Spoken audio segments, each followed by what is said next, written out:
जय हिंद दोस्तों, कैसे आप सभी। आशा करता हूँ एकदम मस्त होंगे, ज़बरदस्त होंगे। तो आइए आज की क्लास शुरू करते हैं। देखिए आज की जो क्लास है हमारी क्लास नंबर है 13। इससे पहले 12 क्लासेज हो चुकी हैं। अगर आपने वो अभी तक नहीं ली हैं तो उन्हें भी ज़रूर देखें। देखिए आज की क्लास में क्या कुछ है।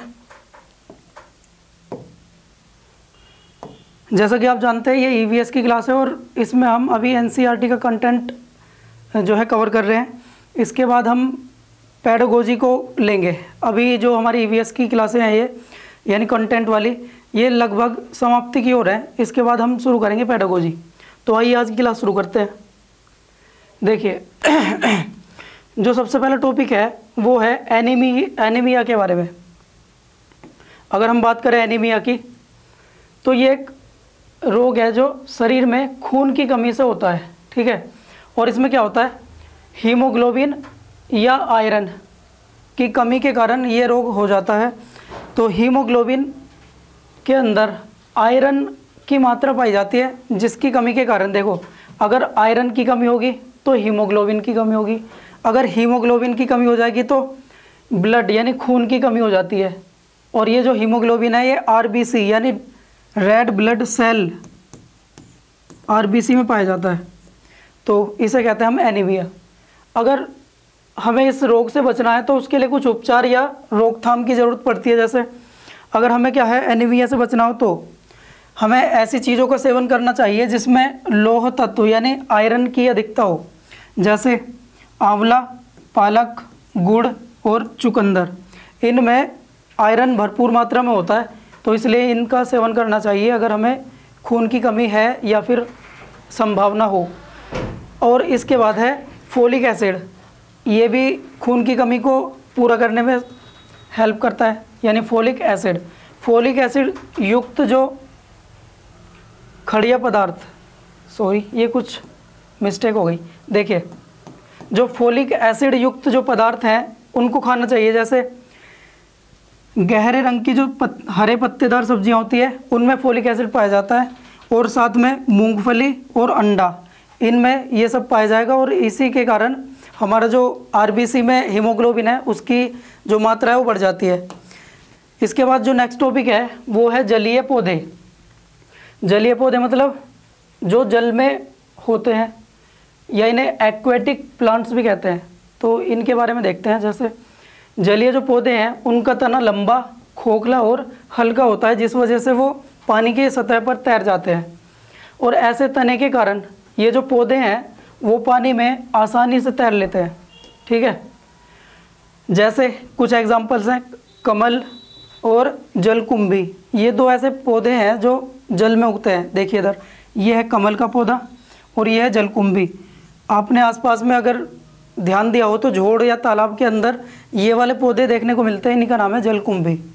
इसके बाद अगला टॉपिक है, देखिए महत्वपूर्ण दिवस या इम्पोर्टेंट डेज के बारे में।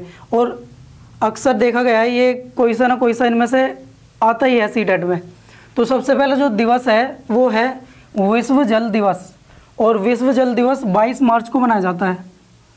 कौन सी दिन को मनाया जाता है? 22 मार्च।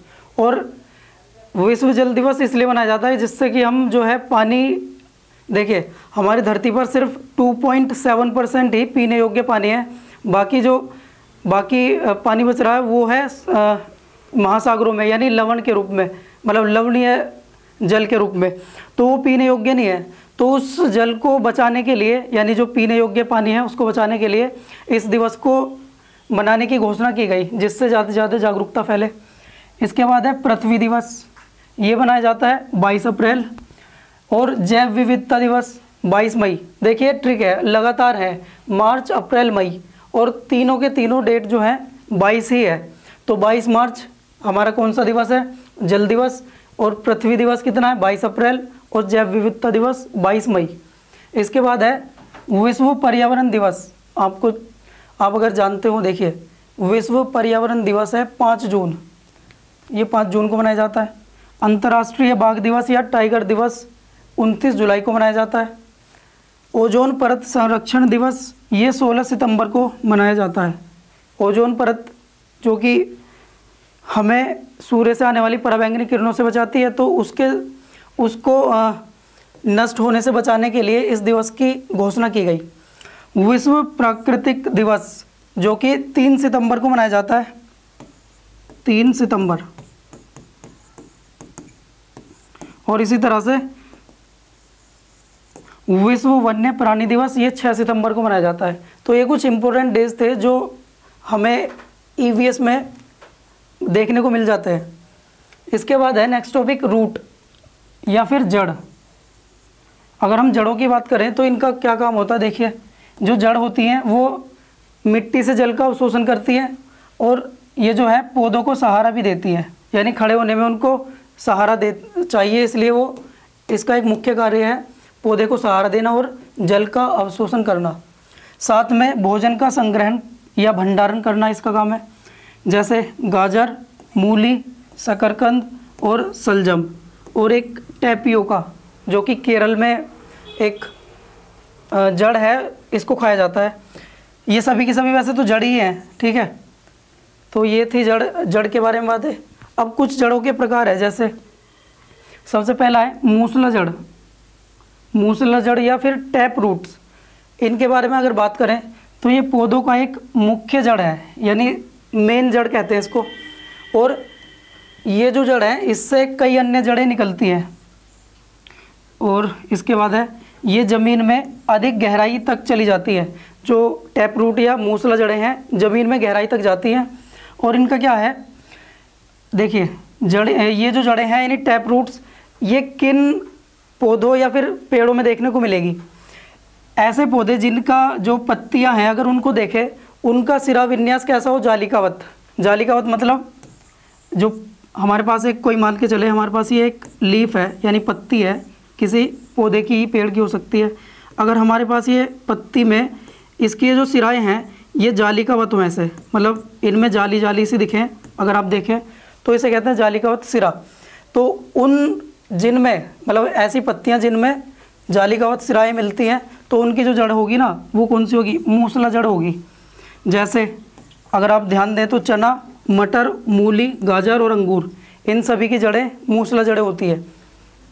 इसके बाद जो जड़ का नेक्स्ट टाइप है वो है झकड़ा जड़ या फिर रेशेदार जड़ के नाम से इसको जानते हैं, जैसे और इंग्लिश में कहते हैं इसको फाइब्रस रूट। इनकी कुछ विशेषताएं जैसे ये तने के आधार से निकलती हैं और ये अधिक गहराई तक नहीं जाती। जो रेशेदार जड़ें हैं वो अधिक गहराई तक नहीं जाती ज़मीन में। आप इधर देख रहे होंगे ये जो चित्र है ये है रेशेदार जड़ों का, मतलब एक गुच्छे के जैसी है। और इधर वाला ये जो चित्र है ये है मूसला जड़, ये थोड़ी लंबी होती है और गहराई तक चली जाती है। इसके बाद ये ज़मीन में चारों तरफ फैलती हैं, यानी जो पौधा होगा उसके चारों तरफ फैल जाती है। जिन पौधों का सिरा विन्यास, यानी जो पौधे हैं उनकी पत्ती अगर देखें उनकी पत्ती में जो सिरा विन्यास है वो समांतर हुआ। जैसे आपने अगर केले की पत्ती या फिर धान की पत्ती देखी हो तो उसमें जो सिरा विन्यास होता है बिल्कुल सीधे सीधे होता है ऐसे, ठीक है। उनमें कोई ज़्यादा तामझाम नहीं होता, मतलब वो ऐसे ही होती है सीधी सीधी, तो उसे कहते हैं समांतर सिरा विन्यास। और उनकी जड़ें जो होगी अगर हम देखें तो उनकी जड़ें होती है रेशेदार जड़। जैसे कुछ एग्जाम्पल्स हैं इनके, जैसे धान, गेहूँ, मक्का और प्याज। तो ये थी रेशेदार जड़ों के विशेषताएं। इसके बाद है नेक्स्ट टॉपिक सब्जियां या वेजिटेबल्स। सब्जियों की अगर बात करें तो ज़्यादातर सब्जियां जो होती है ना पौधों के फूल के रूप में होती है वो, यानी पौधों का फूल जो होगा ना वो ही बनती हैं सब्जियां। या फिर कुछ ऐसी देखी जाएंगी जिनका फल भी सब्जियों का काम करता है। जैसे अगर हम बात करें हरे पत्तेदार सब्जियां, उनमें आयरन यानी लोहे की मात्रा अधिक होती है। तो ये जो जिन सब्जियों में लोहे की मात्रा ज़्यादा होती है उनको, जिसको खून की कमी या फिर एनीमिया हो उसके लिए लाभदायक होती है। इसके बाद अगला टॉपिक है विदेश से आने वाले जो सब्जियां हैं वो कौन कौन सी हैं।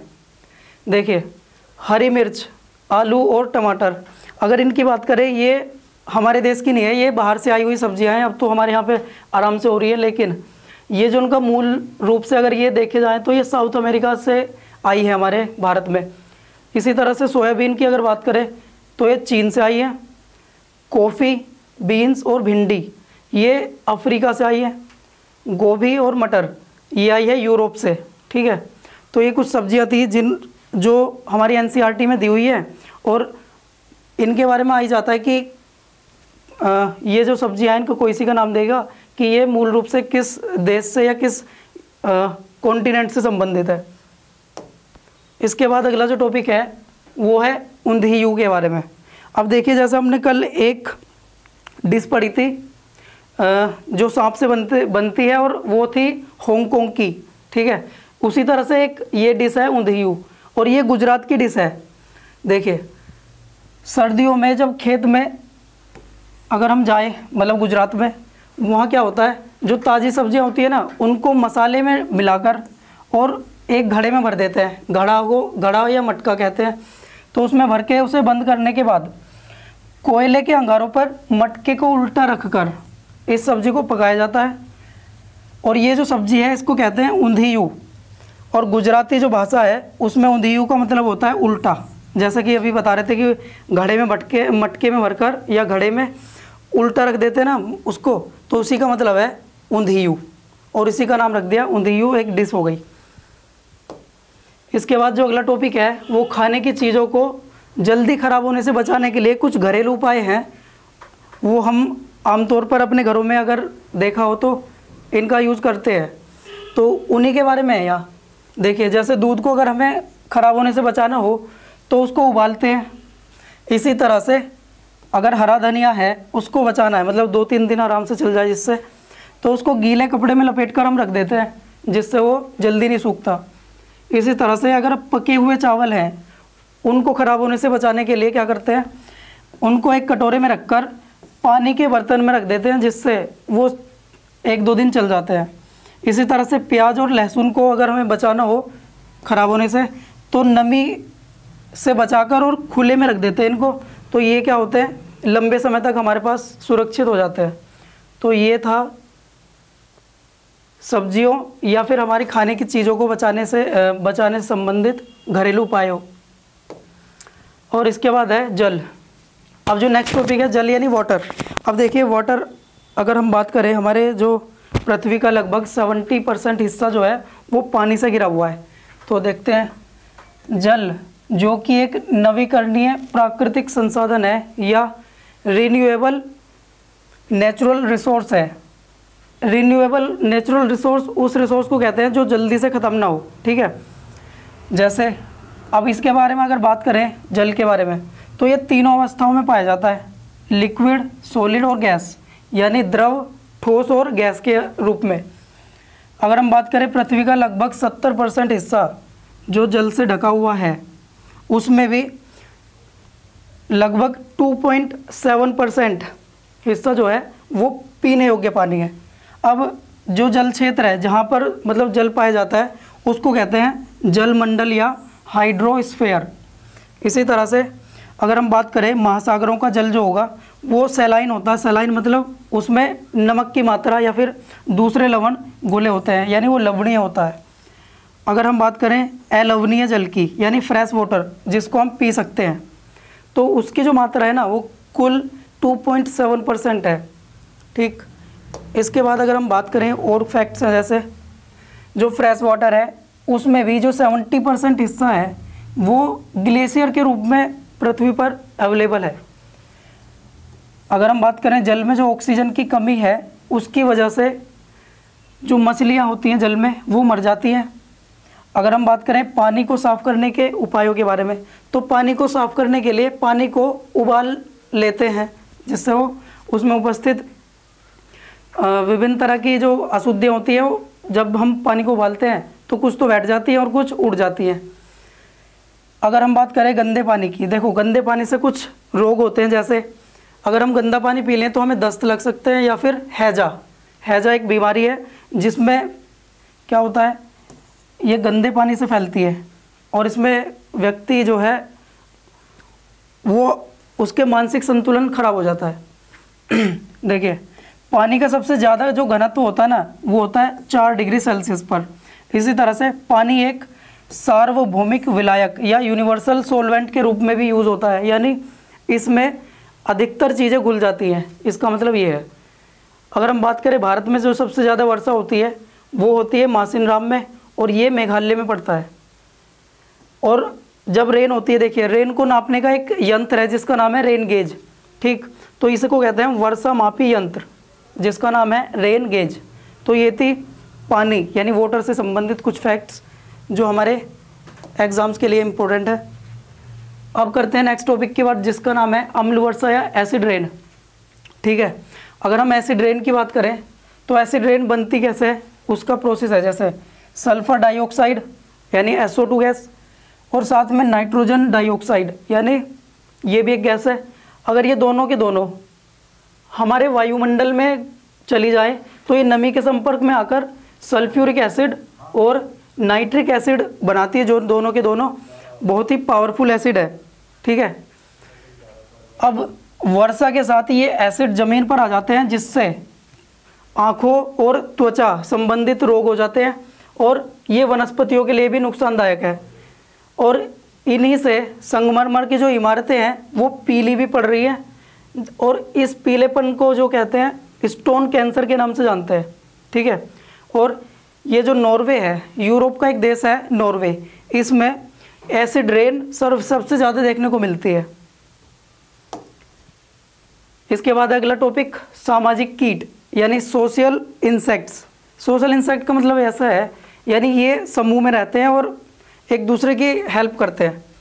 तो सामाजिक कीट जैसे दीमक यानी टर्माइट्स, ततैया यानी वास्प्स, मधुमक्खी और चींटियाँ, ये सभी सामाजिक कीट की श्रेणी में आते हैं और ये हमारे लिए लाभदायक भी है और कुछ हमारे लिए हानिकारक भी होते हैं। जैसे मधुमक्खी से हमें शहद मिलता है, ततैया हमें नुकसान पहुंचाता है काट के, इसी तरह से दीमक लकड़ी को खाकर खोखला कर देती है, वो भी हमारे लिए नुकसानदायक है। इसके बाद अगर हम बात करें केंचुआ, देखिए अर्थवॉर्म, सब जानते होंगे इसके बारे में। ये किसानों का मित्र भी कहलाता है। क्यों, उसका एक रीज़न है, देखते हैं आगे। देखिए केंचुआ जो ज़मीन में छेद बनाकर मिट्टी को मुलायम बना देता है और इन्हीं छेदों से मिट्टी में हवा और पानी चले जाते हैं जिससे मिट्टी की जो उर्वरकता है वो बढ़ जाती है। अब ये जो केंचुए हैं वो मरी हुई पत्तियों और पौधों को खा लेते हैं।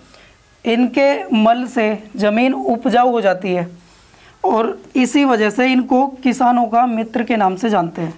जो केंचुए पालन है उसको कहते हैं वर्मी कल्चर। जैसे मधुमक्खी पालन को एपीकल्चर के नाम से जानते हैं, उसी तरह से इसको वर्मी कल्चर के नाम से जानते हैं। तो ये जो था आज का लास्ट टॉपिक था। इसके बाद जो अगला टॉपिक होगा वो नेक्स्ट क्लास में देखेंगे। अगर आपने हमारी क्लास देख रहे हैं तो लाइक करें, शेयर करें और सब्सक्राइब करें, अपने दोस्तों को भी बताएं जिससे उनको भी फ़ायदा हो। मिलते हैं नेक्स्ट क्लास में। जय हिंद।